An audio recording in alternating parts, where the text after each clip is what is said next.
Cranmore Partners, Mr. Amir Sharifi, Managing Director of Infrastructure and Energy Transition at Ardian, and Mr. Cornelius Mathis, CEO of DII Desert Energy. Thank you very much, gentlemen, for joining us. Our team had our bulletin headlines up earlier, just the recent headlines that we're seeing in the energy transition industry as a whole. And I'm not sure if, and hopefully some of you had time to look at those, but Yusuf, I'll go to you first. Did any of those grab your attention for any reason? Well, I mean, starting with the first one, fabulous news, of course, UAE going on record saying 2050 net zero. That is, of course, a major commitment, as it is a major challenge for an oil and gas-based economy to be so bold as to finally joining some of the other leading nations in making that commitment. Cornelius, how about you? Does anything there grab your attention? Yeah, well, I can, in terms of relevance, I can only agree with Yusuf. Net zero of the first petrostate and the first Gulf country is a major news. I would actually not be surprised at COP26 now to have additional news, maybe other countries following, whatever. This has major implications, and the key question is now on the roadmap for this. So I think it's once again demonstrating that the UAE is really showing leadership here. And I was also attracted by the one by FFI, Fortescue Future Industries, on the electrolyzer manufacturing hub in Australia, because that's major news. You know, that a bold player that has huge plans on production for green hydrogen is getting vertically integrated and is really making serious steps now towards delivery of this huge amount of green hydrogen by 2030, which will support the global industry and help to drive down prices. Okay, and Amir, I'll go to you to ask you about your favorite story of the day, if you like, on the line. But before that, I'd like to pick up on something that Cornelius just mentioned, which is COP26. It is coming up next month in Glasgow. And it has, to some people's opinion, been, derailed by the current sort of energy crisis that we're seeing. Let's be a bit topical before we get onto hydrogen. I'd like to get all of your opinion on the current sort of power crisis, natural gas spike in prices that we're seeing in Europe and in some of the rest of the world. And, that has led to an increase of ad hoc, more coal usage. Cornelius, temporary blip, or could we have, could the world have to sort of reverse a little bit and keep its coal mines going? Oh, that's a good question, Diala. Well, we are in volatile markets. That's always how it is, and these volatile markets show us once again, and this was clearly stated by the head of the EU Commission, Ursula von der Leyen, that it shows us that we would have needed to move much faster over the last few years. So it shows us how slow we've been with the Green Deal. And it's a major argument now in massively speeding up things, because indeed it puts a lot of pressure on even industries in Europe, on the supply chain. We've had a manufacturing and food crisis in the UK. So it's an eye opener that we need to move much quicker, and we can only deliver in this decade. So it's 9 years to go. So I think in terms of the sense of urgency, it's a big thing. It is normal, by the way, that, energy systems, they're complex animals that from time to time, different forms of energy have spikes. But I think the contribution by a solid mix of different forms of renewables, this is clearly now the way we need to go down faster. Yusuf, I mean, on that point, clearly the transition investment needs to be speeded up as much as possible, but the reality is that the next 10 years, we still need reliable conventional fuels. And there's been an argument that there hasn't been enough investment in natural gas, believe it or not. Would you agree with that? Is that what's causing the current... I broadly do agree that perhaps, and we're not specialists in relation to the technical balancing of energy networks, etc., but looking at it from a big picture perspective, clearly perhaps not sufficient investment have gone in relation to managing the stability and the near-term balances in relation to energy demand. That doesn't change anything from where we sit in relation to the equation about climate change and what needs to take place. These are therefore short-term issues that need to be addressed, right? There's no option but affordable electricity and energy in general being made available to the world, absent which a number of other imbalances lies. The one thing I'd like to add, I mean, there was a discussion about hydrogen in that context. Hydrogen is heavily decorrelated. Green hydrogen certainly is heavily decorrelated from the volatility of all those markets. It can be produced through renewable electricity, which typically gets sold as well under fixed prices, under feed-in tariffs or long-term power purchase agreements, through electrolysis and through transmission to end users, and it can be stored. So if today we had a clean hydrogen system available as a network through the areas where such imbalances happen, and most particularly Europe, chances are that we would not be facing these acute imbalances as well. Okay, thank you. Amir, you're heading up the Hydrogen Task Force at Ardian. And just sticking to the sort of current affairs that we're having in the energy market, I mean, how has the current crisis, if you like, of energy supply impacted the momentum behind the hydrogen argument? Has it impacted it at all? As an update, maybe I can add one news to the list that you showed at the beginning, is that we announced last week that with Ardian, we have partnered with 5T Hydrogen to set up a new fund that is going to be sponsored by world industry champions, Total Energy, Air Liquide, Vinci, Plug Power, and others, for an amount of 1.5 billion. Half of it has already been committed. And with this kind of fund size, we can deploy up to 15 billion into the hydrogen system throughout the value chain. So I think this is one of the elements why I'm around this roundtable today, and also going to be joining this initiative as Chief Investment Officer. In the context of your question and the increase of commodity prices, in particular coal and gas, I think to some extent this confirms a bit what Yusuf was also referring to, is the need for clean hydrogen into the system to help with imbalances.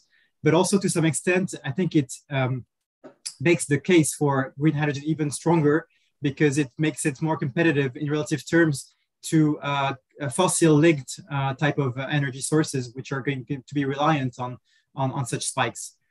So I think to some extent it's going to be a good news for the system and for the final consumer ultimately, if we're able to deploy green hydrogen and clean hydrogen solutions at large scale. I think the condition for that is that we have sufficient scale so that we can reach competitive levels in terms of the OPEX and the CAPEX. Okay, and to achieve significant scale, we need significant investment.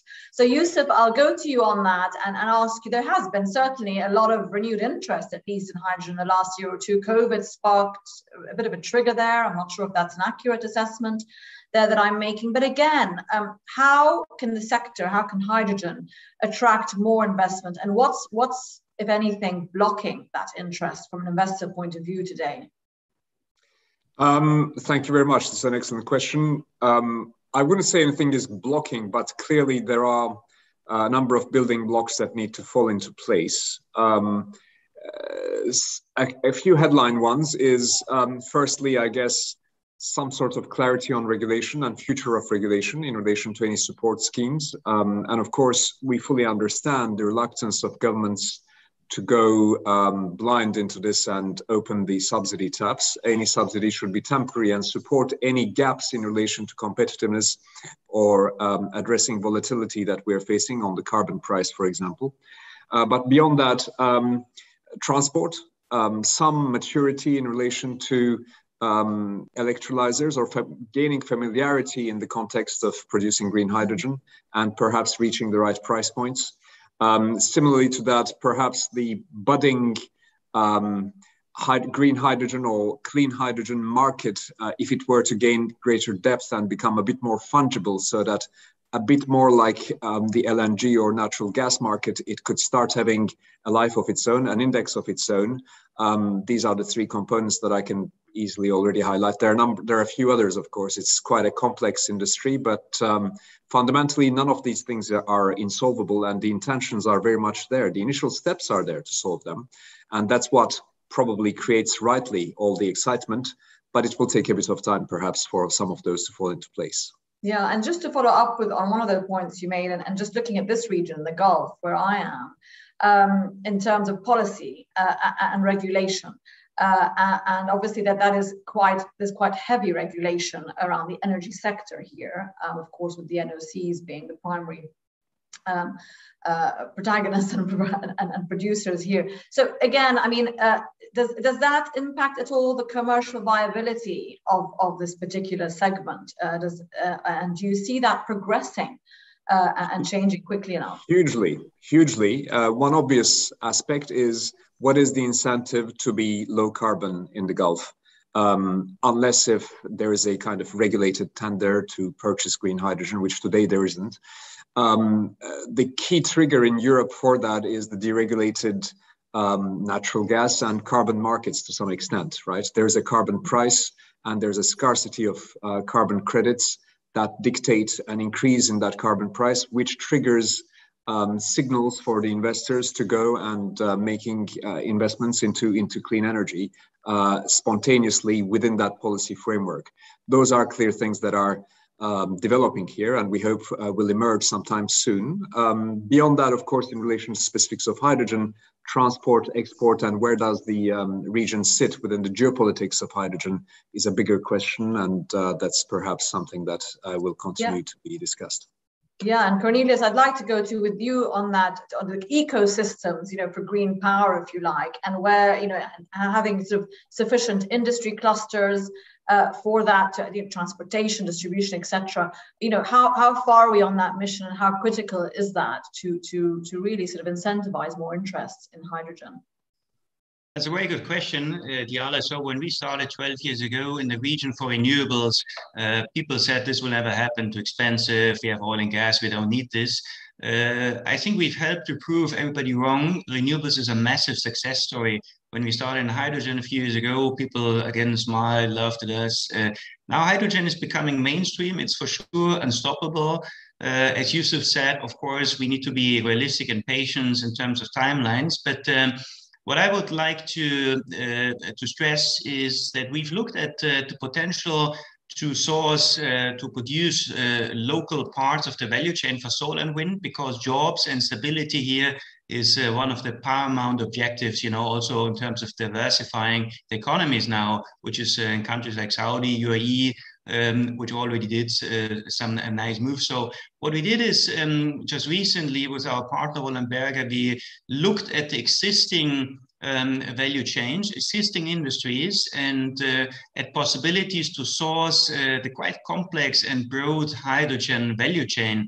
And we found that actually in only 3 GCC countries, 1 million jobs could potentially be created. This is massive. And, also in terms of export revenues, long-term, we found it up to $200 billion annual revenues only of the 3 GCC countries. So this has the potential, to rival revenues by oil and gas exports. And I think this aspect of localization, of developing entire future-proof industries, developing the first hydrogen valleys in the region, which have been an important success factor in Europe, all of this is probably among the most important things to look at here for the region. Okay, Amir, on that point of sort of competition and success for green hydrogen, we've got a survey question up there for our audience. Green hydrogen will be cost competitive with grey hydrogen by 2030. That's very soon, even without a carbon price. Let's see what our audience thinks there. But Amir, what's your opinion on that? Can we get, can green hydrogen be cost competitive with grey in the next within the next 10 years?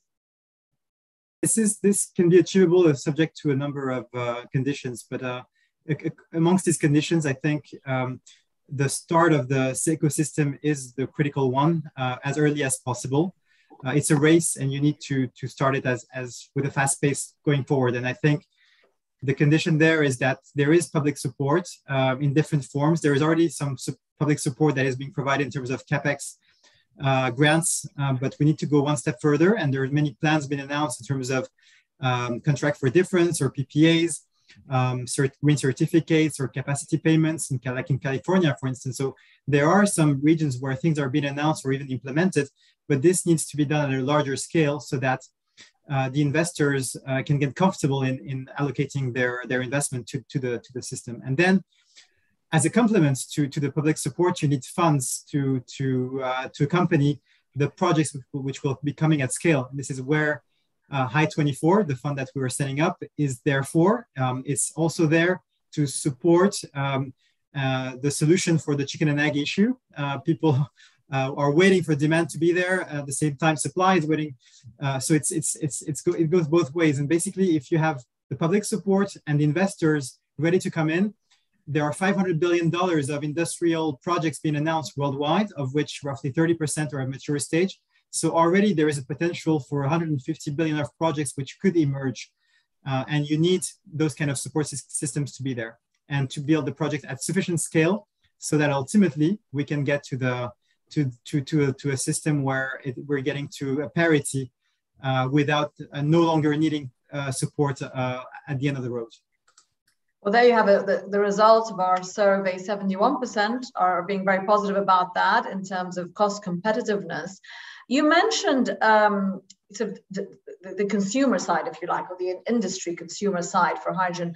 You know, are there any other mechanisms that can be put in place that will encourage and incentivize more demand for hydrogen? You were talking about supply and mechanisms, and it's an investment to bring it in, but you know, that's obviously very dependent on a belief that it's going to be used on a large scale and not just produced. So any mechanisms that could be brought in there to encourage that side of the equation, Amir? Well, I think it's what matters is that if you take the case of refilling stations, for instance, to get those being used, I think there is, you need, the final consumer needs to get comfortable with the fact of choosing a vehicle that is using hydrogen. This will not be for passengers the earlier start. It will be rather for fleets and trucks and for intensive usages.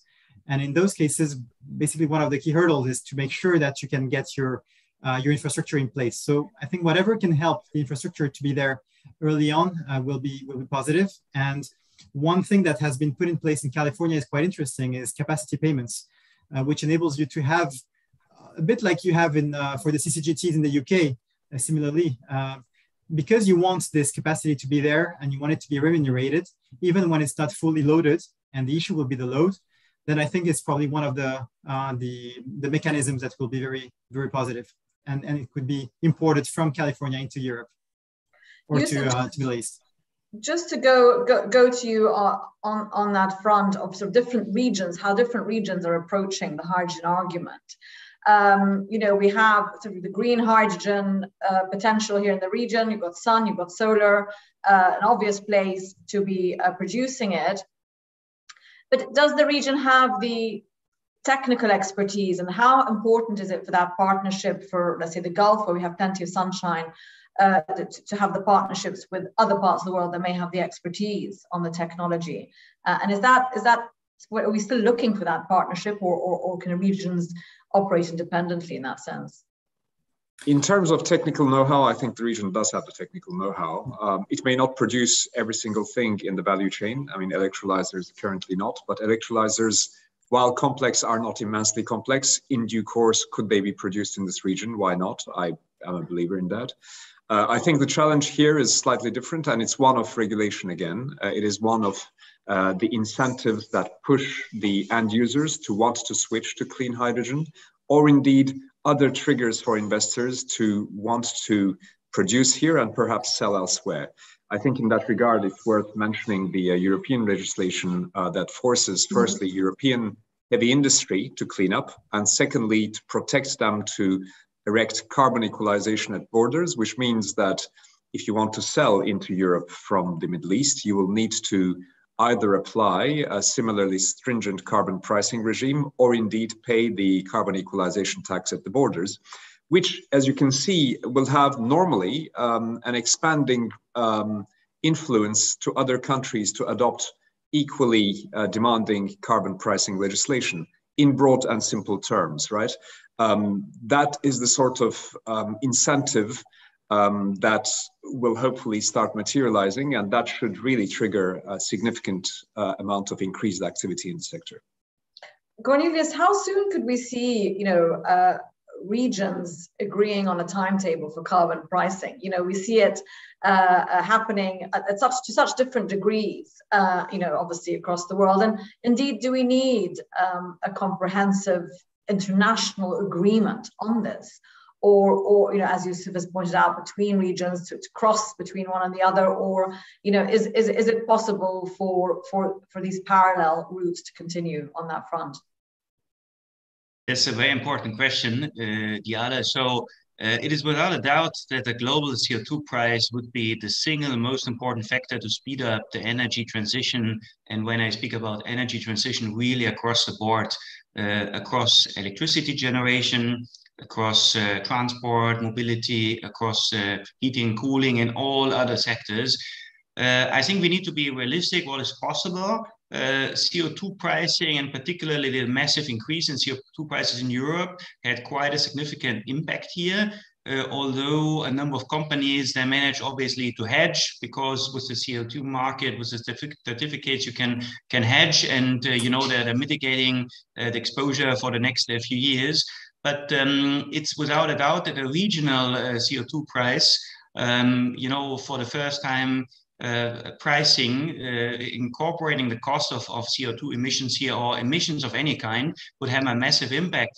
Let's see what COP26 brings. That's obviously highly political topics. Here in the region, we have to be aware that there is still even fossil fuel subsidies in some countries, even though the picture completely changed. So in 10 years, from Saudi started in 2016-17 for the first time phasing out fossil fuel subsidies. Egypt did so, UAE got rid. So all of this is great developments, but this has to be completed. And maybe completed first. Let's see. But it's obviously a major lever. It should never be underestimated. And do you think that we need, the EU? We've mentioned the EU, obviously, which is we could argue has been way ahead of the game in front of America, in front of the region on cleaning up its act, if you like. Again, we've got the EU Clean Hydrogen Partnership. There's an innovation fund of multi-billions of dollars. Does this region have something like that? Can we see inter-regional within this region, a fund that can encourage more progress on this front? Or are we going to see GCC countries follow individual paths as they have been so far? Well, I think Europe has done a lot, and other countries, in terms of bold strategies. And, the Green Deal long-term foresees $400 billion plus in terms of investments on green hydrogen. There's different funds available. So the question is rather, from on execution now on the roadmap, and to get traction very, very quickly. Because the EU has an ambitious hydrogen strategy, 40 gigawatts in Europe, 40 gigawatt outside, and the 6 gigawatt by 24. So this is all ambitious. Here in the region, the first objective should be to follow suit. We need countries here to have ambitious hydrogen strategies, roadmaps. And then obviously, as part of this, funds should be set up. And there is quite powerful sovereign wealth funds here in all of the countries. So I wouldn't have any doubt, that there is enough funds available to drive the energy transition. And then again, regulation, obviously, to create local hydrogen economies, hydrogen valleys, and, not only looking at exports. And then, of course, there is a huge scope for these international partnerships. They will definitely make a big difference, and contribute to create a global market for green molecules, which is not yet existing as of today. Well, we have I may just react to one thing in relation to that very briefly. The issue isn't so much the access to liquidity. There's plenty of liquidity for well-structured projects in the region and elsewhere in the world, as Amir has illustrated. I mean, as the industry is budding, there's already a fund there to invest. The issue is exactly per what Cornelius was saying, making sure that there's clarity on the decisiveness of government policy, as it were. And we have it. Thank you, Yusuf, for that. We have another poll there. The estimated $1.2 trillion of investment required in the next 10 years to put the hydrogen sector on a path consistent with global net zero strategies is achievable. Agree or disagree? Amir, on that front, I mean, hydrogen has been talked about for a long, long time, but we are seeing definitely a resurgence in interest now and actual practical steps being put forward. But I mean, you know, we're looking at a 2030 targets across the board, but so many countries are setting these targets for net zero. Should we be a bit realistic and not think that hydrogen will help us get us there, but still continue to focus, you know, on other new sources of energy, if you like, and leave hydrogen for maybe 2050? What's your opinion on that? No, to the contrary, I think hydrogen is probably the one solution to the missing link to the energy transition because of its characteristics, being like as versatile as gas and oil in many respects, but then solving the CO2 issue, which is basically the biggest concerns at a global scale that we are facing for the next decade. So we should definitely not slow down, but the contrary, accelerate, in particular now that the conditions are kind of gathered to make it happen. As I mentioned before, the industrials have announced major amounts of projects, 500 billion globally. There is a government support of 80 billion that has been announced across several regions in Europe, in Asia, in the Middle East, and North America, South America. So it's really a global play. And so the last mile that is missing to make it to get the real start, the race to start is to have the funds. And as Yusuf was mentioning, you need structured projects to get those funds to be invested. And we are seeing that today we're not really there exactly because we need a number of conditions to be put together so that the projects are sufficiently robust in terms of profile. And that's where I think we decided to move forward and to create a fund together with big industrials, investing both in supply but also in demand to make sure that we are kind of helping the ecosystem to emerge with the first phase of the industry being there, with the capacity to do roughly 10% of to invest roughly 10% of the mature market available. And I mean, how important, you know, the argument's always made that with new technologies, not just in energy, but across the board, the big advantages for developing countries to take those on board more quickly than, let's say, developed economies where you've got systems and infrastructure in place that has to be decommissioned. Let me just ask you about Africa, you know, a great sunshine continent and plenty of, you know, obviously a lot of solar power investment already there. So, you know, does it have a strong argument for green hydrogen? And could it sort of race ahead of other regions because of its natural geography? Like, I mean, I will let my colleagues also comment on that, but our thought is that there are other regions which are more suitable in the shorter term for that. If you want to look for big space and big resources, you have locations like the Middle East, obviously, Australia, Chile, for instance, which could be very big producers of hydrogen, but also with an existing infrastructure and also capabilities in terms of the human resources that make it probably an easier play to start with. Okay, Yusuf, your sort of opinion on that, you know, new geographies where we don't have that being developed yet, but could there be an advantage there? Broadly agree with Amir. The challenges with hydrogen is, number one, I would say, being close to the consumer, and closely co-number one, of course, the quality and cost of the resource. And from that perspective and that perspective only, perhaps Africa has an advantage. But where you have local heavy industry close to such high quality resource, you have the confluence of the ideal scenarios. And Southern Europe, North Africa, but also South Africa, where there is indeed a heavy industry base, could be relevant. Transport equation is a challenging one, and for that you need to have extremely efficient infrastructure and access routes. And for that, indeed, Australia, Middle East, Chile may have an advantage. Cornelius, we'll let you have the last word because I can't believe we've actually already run out of time. But again, I usually like to ask our guests their over the horizon wish list. You know, what don't we see today? What have we not achieved for hydrogen? that you think should be the next priority to try and perfect, if you like. Cornelius, I'll leave that with you to sort of close that off for us on your wish list for what needs to be being pushed much more strongly to get the hydrogen equation going. Yeah, Dalia, I would bring in North Africa for sure, countries like Morocco and Egypt. But to answer your question, I think the most important thing is now to have really a consistent and ambitious time frame first to get out these national hydrogen strategies here, and really a time plan for an energy transition for these countries, because this is quite complex, and I think this has to have greatest priority now to execute in whatever scenario. And we are there today for solar and wind. It far outcompetes fossil generation. We need a time plan to execute now. And obviously following the time plan is the regulatory framework to create local hydrogen economies. That's the main ask. Cornelius Mathis, Amir Sharifia, and Yusuf Makoun, thank you so much for joining us today for the Energy Transition Dialogues. And we hope to see you again soon. And thank you to our viewers as well. Have a great day. Thank you. Bye-bye. Thank you, Dia.